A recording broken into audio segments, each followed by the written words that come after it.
आणि या क्षणाची एक मोठी बातमी हाती येते ती म्हणजे मुंबईच्या महापौर रितू तावडे यांनी आझाद मैदान पोलिसात तक्रार दाखल केली आहे।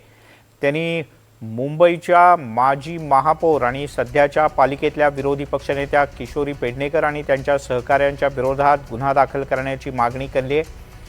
महापौर कार्यालयात जबरदस्तीने प्रवेश करत परवानगीशिवाय व्हिडिओ चित्रीकरण आणि गोपनीय कागदपत्रांचे फोटो काढल्याचा दावा रितू तावडे यांनी आपल्या तक्रारीत केल्याचं कळतं।